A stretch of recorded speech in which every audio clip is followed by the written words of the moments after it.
తెలంగాణలో వరి ధాన్యాన్ని ఏ విధంగా సేకరించారో అదే విధంగా మొక్కజొన్న కొనుగోలు చేపట్టాలని డిమాండ్ చేశారు మాజీ మంత్రి బీఆర్ఎస్ నేత తాటిపర్తి జీవన్ రెడ్డి. వరి పంట నుండి రైతులను మళ్లింపు చేయాలనుకుంటే ఆదాయపరంగా ఉన్నప్పుడే రైతులను టర్న్ చేయాలన్నారు. జగిత్యాల రూరల్ మండలం తిమ్మాపూర్లో అగ్ని ప్రమాదానికి లోనైన పామాయిల్ పంటను జీవన్ రెడ్డి పరిశీలించారు. ప్రభుత్వ ఆలోచన మేరకే రైతులు పామాయిల్ తోటలకు మల్లుతున్నారని జీవన్ రెడ్డి గుర్తు చేశారు. కాబట్టి నష్టపోయిన పామాయిల్ రైతులను ఆదుకునే బాధ్యత కూడా ప్రభుత్వానిదేనని తెలిపారు.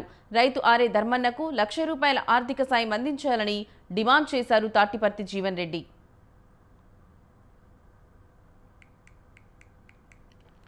ఏ విధంగా దిగుబడి మొత్తం సేకరింప చేయడం జరిగిందో, మొక్కజొన్న కూడా ఏదైతుందో మొత్తం సేకరింప చేశారు. సరే, ఇవాళ కేంద్ర రాష్ట్ర ప్రభుత్వాలు ఇరు ప్రభుత్వాలు ఏ విధంగా సమన్వయం చేసుకోవాలి, కేంద్ర ప్రభుత్వంకి వెళ్ళి ఏ విధంగా రాష్ట్ర ప్రభుత్వం సహకారం పొందాలి, ఇదంతా రాష్ట్ర ప్రభుత్వంపై ఉన్నట్టు ఒక బాధ్యత. ఇలా కేంద్ర రాష్ట్ర ప్రభుత్వాలు ఇద్దరి మధ్య ఏదైతుందో మీరు తోపుచులాడుతూ ఇద్దరి మధ్య రైతాంగాన్ని బలి చేయడం అనేది సరైనది కాదు అని చెప్పి అంటారు. ఇలా మొక్కజొన్న రైతు ఎంత ఉత్పత్తి చేస్తే ఆ మొత్తం ఉత్పత్తిని ప్రభుత్వం మద్దతు ధరకు సేకరింప చేస్తారని ఒక అభిప్రాయ విశ్వాసం కలిగిస్తే మన వరి ధాన్యం వెళ్ళేదితో రైతులు మొక్కజొన్న కన్వర్ట్ చేసేటువంటి అవకాశం వస్తుంది.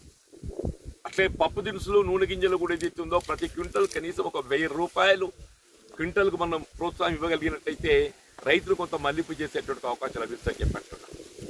ఈ కోతుల బెడద నుండి నివారణకి ఏదైతే పునరుత్పత్తి నిలుపుదల చేయటం, వీటితో పాటు ముఖ్యంగా ఈనాటి రైతు ఆర్ఏ ధర్మన్న ఇలా అంటే వాస్తవంగా బలహీన వర్గాలకు చెందినటువంటి రైతు ఇలా ప్రభుత్వం ఆలోచనకు అనుగుణంగా సరే పామాయిల్ ఒక 3 సంవత్సరాలు కష్టపడినట్టయితే భవిష్యత్తు ఇలా కొంత మెరుగుంటుందనే భావనతోని ఆయన పామాయిల్ పెట్టి ప్రభుత్వ